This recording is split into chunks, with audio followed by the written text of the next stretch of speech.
नमस्कार, स्वागत है आपका प्रखर नवनीत के यूट्यूब चैनल में। मेरा नाम निधि है। आज का ये जो वीडियो है बहुत ख़ास होने वाला है बिकॉज़ आज हमारे साथ जो है शिप्रा मैम है। तो शिप्रा मैम से हम जानते हैं और इनसे मिलते हैं, इनके इस ब्यूरोक्रेसी के सफ़र के बारे में जानते हैं। तो शिप्रा मैम, आपका बहुत बहुत स्वागत है प्रखर नवनीत के यूट्यूब चैनल में। Thank you. सबसे पहले नमस्कार। नमस्कार। मैं अभी नगर निगम ग्रेटर जयपुर में उपायुक्त राजस्व प्रथम के पद पर हूँ। यहाँ पे मैं नगर निगम की जो भी राजस्व आय है उससे संबंधित जो सेक्शंस हैं उनका काम देख रही हूँ, जैसे कि UD tax, advertisement tax, parking के ऑक्शंस हैं, होर्डिंग साइट्स के ऑक्शंस हैं, मोबाइल टावर के लाइसेंस वगैरह हैं, डेयरी बूथ भी उनमें से एक है। जी मैम, आप सबसे पहले ये बताएं कि इस सफ़र की शुरुआत कब से हुई? जैसे कि आप सारे बच्चे ग्रेजुएशन करते हैं, मास्टर्स करते हैं, तो आपको कैसे पता चला कि नहीं, मेरे को ब्यूरोक्रेसी में आना है, देश की सेवा करना है, लोगों की सेवा करना है? तो ये चीज़ कैसे पता चला मैम आपको? एक्चुअली मैं एज अ करियर चॉइस मैंने यूपीएससी के लिए तैयारी की थी, और साथ में क्योंकि हम लोग कई कॉम्पिटिटिव एग्ज़ाम्स देते हैं तो मैं उस दौरान कई लोगों के संपर्क में आई। आरएएस का भी एग्ज़ाम दिया, उस वक्त स्लेट नेट सब कुछ हम लोग देते हैं, वो सब भी क्लियर किया और इसी दौरान ये भी हो गया। ये ज़रूर है कि जब कॉलेज टाइम में मैंने एनसीसी ज्वाइन करी तो कई सफल ऑफिसर्स से मैं मिली थी, तो उनको देख के वो लोग जो बताते थे कि वो क्या कर पाते हैं सोसाइटी के लिए, उनको देख के मैं ज़रूर इंस्पायर हुई थी। कई आईएएस आईएफएस ऑफिसर्स से मुलाकात होती है जब हम एनसीसी में अलग अलग कैंप्स करते हैं। इसके अलावा शुरू से ही मैं एडमिनिस्ट्रेटिव स्किल्स भी थे। मैं स्कूल में भी अपने स्कूल कॉलेज में हमेशा हेड गर्ल प्रेसिडेंट रही थी, तो ये मेरा नेचुरल इंटरेस्ट था कि मैं इस फील्ड में आऊँ, और फिर आ भी गई। जी जी मैम, अभी जैसे कि आप यहाँ पर क्या क्या चीज़ें देखती हैं, क्या क्या सेक्शंस देखती हैं आप, वो चीज़ बताएं इस बारे में। हाँ, जैसा कि मैंने अभी शुरू में बताया, मैं नगर निगम की जो रेवेन्यू है, आय जो होती हैं, जो अलग अलग सोर्सेज से, यूडी टैक्स है जो कि लोग अपने भवन जो संपत्तियां हैं उस पर रेजिडेंशियल और कमर्शियल टैक्सेस देते हैं वो। इसके अलावा जो विज्ञापन करते हैं लोग अपने प्रतिष्ठानों के बाहर, उनकी जो फ़ीस है, उससे संबंधित जो भी मामले हैं। इसके अलावा हमारी नगर निगम की जो होर्डिंग साइट्स हैं उनका ऑक्शन करते हैं। हम लोगों को पार्किंग फैसिलिटी प्रोवाइड कराने के लिए पार्किंग साइट्स का ऑक्शन करते हैं, और इसके अलावा मोबाइल टावर्स, ओएफसी केबल्स वगैरह के जो लाइसेंसेस हैं वो भी यहीं से इशू होते हैं। एक बहुत महत्वपूर्ण जो है वो डेयरी बूथ का काम है, तो डेयरी बूथ एलोकेशन भी हम लोग कर रहे हैं। मैम, जैसे कि आपने बताया कि आप इतनी सारी चीज़ों को देखते हो, तो फिर प्रोफेशनल और पर्सनल लाइफ को कैसे मैनेज करते हो इतना बिजी शेड्यूल होने के बाद? एक्चुअली एज एन एडमिनिस्ट्रेटर हमें बहुत सारे काम देखने की आदत होती है।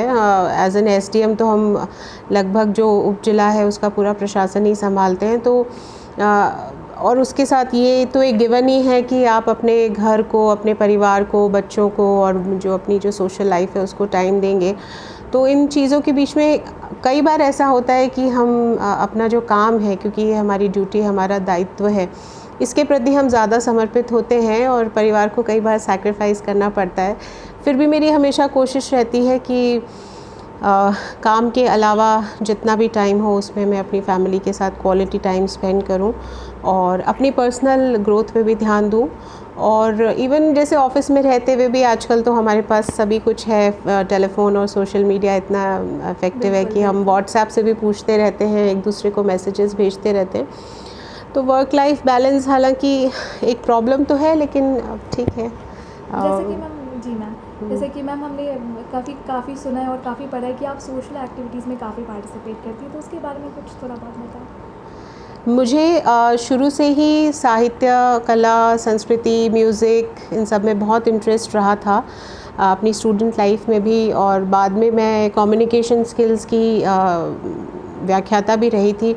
तो स्टूडेंट्स से जुड़ा रहना, कुछ ना कुछ ऐसी एक्टिविटीज़ करते रहना मेरी फितरत में था। प्रशासन में आने के बाद मैं इतना ध्यान नहीं दे पाई थी, लेकिन बहुत फॉर्चुनेटली मेरी पोस्टिंग कला एवं संस्कृति विभाग में हुई और रविंद्र मंच को संभालने का मौका मिला। और उस वक्त उस वहाँ की कला और संस्कृति के एडमिनिस्ट्रेशन को संभालने के साथ साथ अपने अंदर जो मेरे इंटरेस्ट थे उनको भी मैं एक्सप्लोर कर पाई। और क्योंकि रोज़ ही वहाँ पे कलाकारों से या जो संस्कृति के विभिन्न आयाम हैं उनसे जुड़े हुए लोगों से मुलाकात भी होती थी। और उसी दौरान जो हम लोग हमारा जो कला एवं संस्कृति विभाग है उसकी जो पहले प्रमुख शासन सचिव थी उनके डायरेक्शंस में एक एनजीओ भी हम लोगों ने शुरू किया जो कि कला और संस्कृति, ख़ासतौर पे राजस्थान की कला और संस्कृति के प्रचार प्रसार के लिए काम करता है। तो उससे जुड़ने के बाद भी मैं काफ़ी कुछ ऐसा कर पाई जो म्यूज़िकल आर्ट्स हैं, परफॉर्मिंग आर्ट्स हैं या जो विजुअल आर्ट्स हैं, उनसे किसी ना किसी तरह से जुड़े रहना। और जो मेरी एक इंटरेस्ट था कि स्टेज पे बोलना या एंकरिंग करना, वो भी इस एनजीओ से जुड़ने के बाद मैं कर पाई हूँ। तो मैम इसमें आपकी अचीवमेंट्स क्या क्या रही इन सब चीज़ों में? जैसे कि आप बता रहे हो कि आप थिएटर्स में आपका रुझान था, तो इनमें क्या क्या अचीवमेंट्स रही आपकी? मैं थिएटर में मेरा बचपन से ही रुझान था। मैं ऑल इंडिया रेडियो की ड्रामा आर्टिस्ट रही हूँ, A+ श्रेणी की, स्कूल के टाइम से ही, और काफ़ी नाटक किए हैं। स्कूल और कॉलेज में भी बहुत थिएटर किया है। हालांकि बाद में प्रशासन में आने के बाद और परिवार की जिम्मेदारियों के बाद मैं नहीं कर पाई, पर वो जो एक इंटरेस्ट और इंक्लिनेशन है वो एक परफॉर्मर के तौर पे नहीं तो एक दर्शक और श्रोता और एक एडमिनिस्ट्रेटर के रूप में इस डिपार्टमेंट में कला एवं संस्कृति विभाग में आने के बाद मुझे इसको एक्सप्लोर करने का काफ़ी मौका मिला। इसके अलावा मैं खुद फ़ोटोग्राफ़ी करना, लिखना और पब्लिक स्पीकिंग में मेरा बहुत ज़्यादा इंटरेस्ट है। कुछ ऐसे टॉपिक्स हैं जैसे उर्दू की शेर व शायरी है या कविता है या फिर लिटरेचर के विभिन्न आयाम हैं, इन पे बोलना, स्टेज में अपने लेक्चर्स देना, ये सब मैं करती रही हूँ।